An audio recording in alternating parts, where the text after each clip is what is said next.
Samantha successful career అనుభవించింది. దాదాపుగా 14 ఏళ్ల సినీ జర్నీలో సమంత హైట్స్ చూసింది. సౌత్ ఇండియాలో స్టార్ లేడీగా వెలుగొందింది. 2010లో విడుదలైన ఏమాయ చేసావే చిత్రంతో సిల్వర్ స్క్రీన్ కి పరిచయమైంది. మొదటి చిత్రమే సూపర్ హిట్. బృందావనం, దూకుడు చిత్రాలతో బ్యాక్ టు బ్యాక్ హిట్స్ ను నమోదు చేసింది. సమంతకు సక్సెస్ రేట్ ఎక్కువ. అందుకే ఆమె లక్కీ హీరోయిన్ అనే ట్యాగ్ ని సొంతం చేసుకుంది. ఆమె కెరియర్లో వెనక్కి తిరిగి చూసుకుందే లేదు. కానీ వ్యక్తిగత జీవితంలో ఒడిదుడుకులు ఉన్నాయి.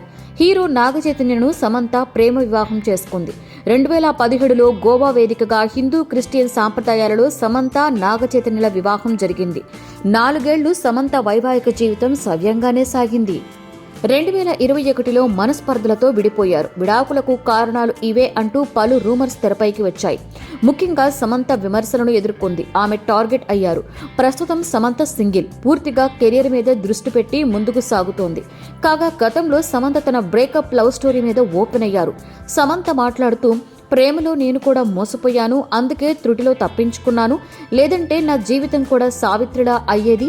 సావిత్రి జీవితం మీద నాకు పెద్దగా అవగాహన లేదు. అయితే మహానటి మూవీ వలన నాకు ఆమెకు సంబంధించిన అనేక విషయాలు తెలిసి వచ్చాయి. సావిత్రి హీరో జెమినీ గణేశన్ ను ప్రేమించి పెళ్లి చేసుకుంది. ఆయన మరొక మహిళతో సంబంధం పెట్టుకుని సావిత్రిని మోసం చేశాడు. అది తెలిసిన సావిత్రి మానసిక క్షోభతో జీవోత్సవంలా బ్రతికింది. అతన్ని వదిలించుకోకపోతే నేను మరో సావిత్రిని అయ్యేదాన్నని అన్నారు. ఈ కామెంట్స్ సమంత ఎవరిని ఉద్దేశించి చేసిందనే చర్చ అప్పుడు జరిగింది. టాలీవుడ్ వర్గాల ప్రకారం హీరో సిద్ధార్థ్ని ఉద్దేశించి సమంత ఈ కామెంట్స్ చేసిందట. 2013లో సమంత సిద్ధార్థ్ జంటగా జబర్దస్త్ టైటిల్తో రొమాంటిక్ లవ్ ఎంటర్టైనర్ చేశారు. ఈ చిత్రానికి Nandini Reddy director. Jabardasth movie sets లో సమంత సిద్ధార్థ ప్రేమలో పడ్డారు అనే వాదన ఉంది. అయితే అతనికి బ్రేకప్ చెప్పిందనే ఊహాగానాలు ఉన్నాయి. అనంతరం సమంత నాగచైతన్యను పెళ్లి చేసుకున్నారు. ప్రస్తుతం సమంత మా ఇంటి బంగారం అనే ఓ మూవీ చేస్తుంది. ఈ చిత్రానికి ఆమె నిర్మాత కూడాను.